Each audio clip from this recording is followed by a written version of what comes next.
بيبدأ فيلمنا بتاع النهاردة بعربية كانت ماشية وفجأة بتقف وبترمي لعبة على الأرض، وبينزل القط ساندرا علشان يجري ورا اللعبة، والعربية بتمشي وبتسيبه واقف وبيكون زعلان وبيحاول يجري ورا العربية علشان يلحقها، لكن العربية بتختفي وبيلاقي نفسه واقف في نص الشارع لوحده، والعربيات بتعدي من فوقه وبيبقى مرعوب وبيفضل يجري ويتنطط بين العربيات لحد ما بيوصل للرصيف، وبيلاقي كلب شجر مربوط بحبل، والكلب شجر بيقوله إنك شكلك عملت حاجة غلط علشان كده هم طردوه. فساندر بيقول لشجر ان هو عايز يروح يعيش معاه لانه بقى وحيد، فبيقول له ما ينفعش، انت قط وانا كلب، مش هينفع نعيش مع بعض. وبيجي صاحب الكلب وبياخده وبيمشي، وبيفضل واقف ساندر متضايق لحد ما بيشوف قط اسود بيجري وهو بيروح وراه لحد ما بيوصل لمكان جميل، وبينط من باب وبيلاقي نفسه موجود في قصر جميل، وبيفضل ماشي فيه لحد ما بيلاقي كلب ضخم، والكلب ده بيجري وراه وبيفضل يجري منه، لكن الكلب بيفضل يطارده وساندرا مش عارف يخلع منه لحد ما بيوصل لمكان شكله مهجور، والكلب بيخاف وبيسيبه وبيمشي، وبيبقى عايز يكتشف المكان ده، بس اول ما بيوصل الباب مش بيعرف يدخل من الباب، وكمان بتكون كل فتحات الباب مقفولة لحد ما بيبص وبيلاقي ان الحمام بيدخل القصر عن طريق فتحة موجودة فوق، فما بيكونش ليه حل غير انه ينط من على الشجرة علشان يوصل للفتحة دي، وبعد كده بينط وفعلا بينجح وبيدخل، واول ما بيدخل بقى بيشوف حاجات غريبة ومرعبة وبيقع عليه حاجات وبيبقى خايف جدا وعاوز يهرب، لكن الفتحة اللي بيبقى دخل منها بتتقفل، فبيحاول يدور على مخرج من حتة تانية، وهناك بيشوف فار وبيفضل ماشي وراه على امل انه يخرج، لكن الفار بيبقى خايف انه يموته، وبيوصل للارنب الكبير وبيبقى عاوز يحميه بالمغرفة، لكن لما بيدخل بيسمع صوت وبيلاقي ان في راجل عجوز بيصلح لمبة وهو مسميها اديسون وهو اسمه لاري، وكمان بيبقى مربي حيوانات كتيرة والعاب سحرية، وفجأة الباب بيخبط وبيقول لحيواناته ان ده اكيد حرامي، واول ما بيفتح الباب بيلاقي دان ابن اخوه بيكون جاي له عشان عمه يسدد الفواتير وكمان يعرض عليه انه يبيع القصر القديم، وبيفضل يعطس وبيقول له هو انت عندك قط هنا، وبيكون عنده حساسية منهم، لكن عمه لاري بيقول له لا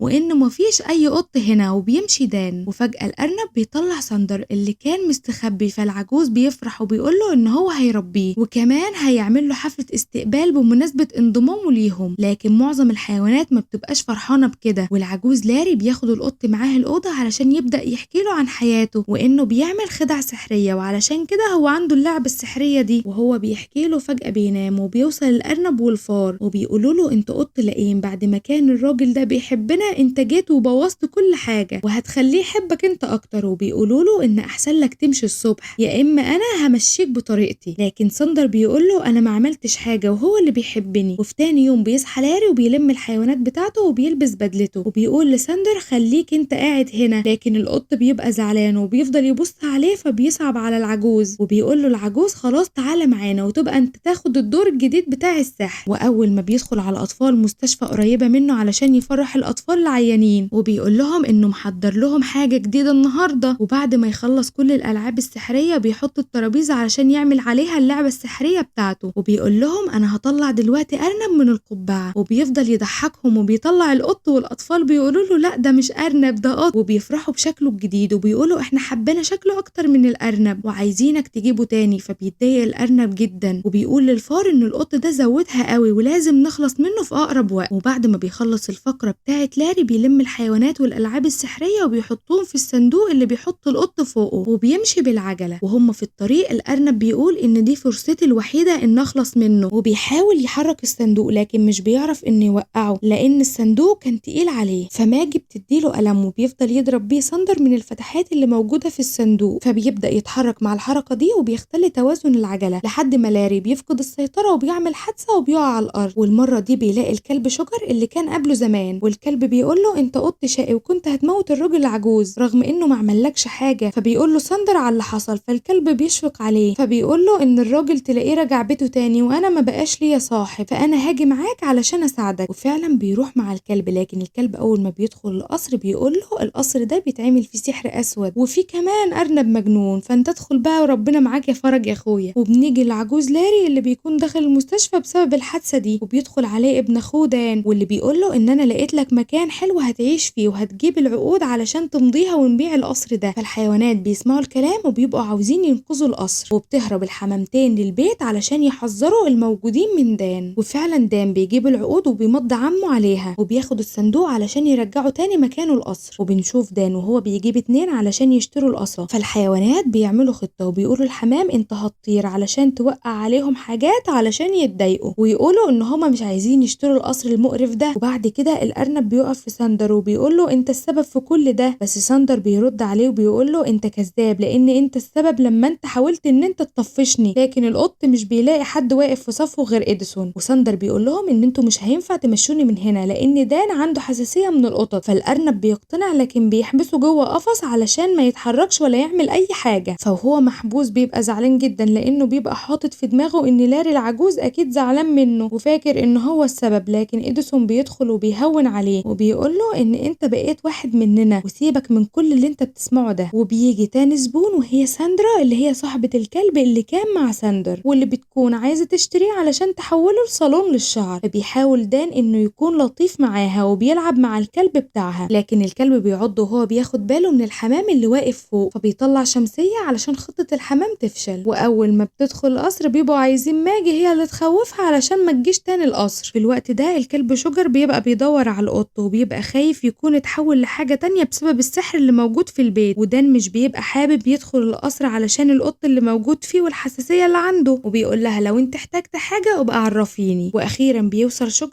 للقط ساندر وبيقول له ساعدني، امسك انت بس ديلي وانا هعرف اطلع نفسي كويس. وفي الوقت ده بيشوفهم دان وبيعرف ان في قط موجود في القصر، وبيشوف ان الكلب بيساعد القط وبيبقى خايف ان يكون القصر فعلا فيه سحر. واول ما بيقع بتسمع ساندرا الصوت وبتترعب وبتجري، وهي بتجري بتقع من على السلم وبتقول لهم ان هي مش عايزه تيجي هنا تاني. وساندر بيعرف يهرب وبيحاول دان انه يمسك القط لكن بيمسك شجر مكانه، فساندرا بتشوفه وبتضربه. فالارنب بيشكر الفار وبيقول له انهم مش هيحتاجوا القط تاني، وبيفرح الفار جدا رغم ان الموضوع جه مع حظ ومش هو السبب ولا حاجه. وبيروح ساندر المستشفى للاري اللي بيكون مش زعلان منه وبيحضنه وبيبقى عايز يرجع معاه القصر. وبعد كده بنلاقي دان جايب ناس تانية وهو واحد مصور ومراته علشان يشتروا القصر. فماجي بتطلع على كتفه وبتبقى عايزه تخوفه لكن هو بيمسكها من ديلها وبيحبسها في برطمان ولا بيخاف منها ولا حاجه. ومرات المصور بتيجي تتفرج على المطبخ، فساندر بيشغل الخلاط وبيضربه في وشها وبتهرب من البيت وبتقول له ان لا يمكن اقعد في البيت ده ولا اشتريه ابدا. ودان بيتعصب جدا وخلاص بيقرر ان هو هيجيب عمال وينظفوا البيت من كل الحيوانات والالعاب الموجوده فيه، لكن ساندر بيكون مستعد علشان يبعد الناس دول عنهم. فالخطه بتكون ان هو طلع لهم صور غريبه واشكال مخيفه لحد ما بيهربوا، وبيقولوا ان القصر ده فعلا مسحور. فدان بيتعصب جدا لما بيشوف العمال خرجوا وبيدخل يشوف اللي موجود في القصر وايه اللي حصل. فالارنب بيكون متضايق جدا من اللي حصل ده وبيضرب صاروخ علشان يجي في القط ويموته. فدان اول ما بيدخل بيشوف الصوت جاي منين وبيلاقي ان القط بيجري من الصاروخ اللي كان هيقع عليه، فبيقول ان انا عارف ان انت السبب في كل المصايب دي، وبيطلع يجري وراه علشان يمسكه لكن الحساسية بتغلب عليه وبيفضل يعطس وبيقول له انا هسيبك المرة دي لكن مش هتفلت مني المرة الجاية. وبنرجع للمستشفى وبتبقى الممرضة بتقول للاري ان انت بالكتير قوي هتخرج بكرة والدكتور هيجي يعمل لك خروج علشان تروح الجزيرة اللي ابن اخوك اشترى لك بيت فيها. فلاري بيتعصب وبيقول لها انا مش هخرج من بيتي وازاي ده يحصل. وبنرجع للقصر والقط بيكون نايم لكن اديسون بيشوف خياله وبيجري على ساندر علشان يصحيه، وبيكون جاي لابس بدلة علشان تحميه من القط وكمان معاه بندقية. فالقط بيهرب منه وهو عمال يضرب عليه نار لحد ما بيتزنق وبيقع عليه حيطة، وبيفتكر دان ان القط كده خلاص مات. وكل الالعاب السحرية بتكون واقفة بتتفرج وبيكونوا خايفين على ساندر. وبينزل دان وبيقول من النهاردة مفيش عطس والقط ده مات، وبينزل لمكان لكن بيقع والالعاب السحرية كلها بتتجمع حواليه وبيفضلوا يضربوا فيه لحد ما بيرموه بره القصر. واول ما بيخرج بيلاقي الونش اللي كان طالبه وصل علشان يهد البيت، وبيقرر فعلا يهده على اللي فيه. وفي المستشفى الدكتور بيعمل الفحص اللاري وبيقول له انت لازم تقعد معانا شويه علشان رجلك لسه قدامها شويه على ما تتعالج، لكن هو بيكون عايز يمشي وبيساعده طفلين وبياخدوه في عربيه اسعاف علشان يرجعوه لبيته، وهو بيكون مرعوب من السواق بتاعهم وبيقع كل شويه في العربيه من ورا. وبيحاول دان انه يسوق الونش في الاول لكن مش بيعرف، واول ما بيعرف يتحرك بيه بيهد بيه حيطه وبيقع الصندوق وبيطلع ساندر من تحته. وفي الوقت ده بيوصل لاري وبيقول له انت اتجننت بتعمل ايه وازاي تعمل كده؟ فبيقول له انه يبعد عنه لان كل اللي بيعمله ده قانوني، وبيوري له العقد ان البيت ده بقى بتاعه وبموافقته كمان. وساندر بينط على كرة الونش الحديدية اللي بيكسر بيها البيت، وماجي بتقرر انها تساعده وبتدخل الكابينة اللي بيسوق فيها دان علشان تشغله وبيرميها بره. وبيوصل ساندر جوه الكابينة ودان الحساسية بتزيد عنده وبيفضل يعطس وبيبقى مش قادر يتنفس وبيقع على الارض.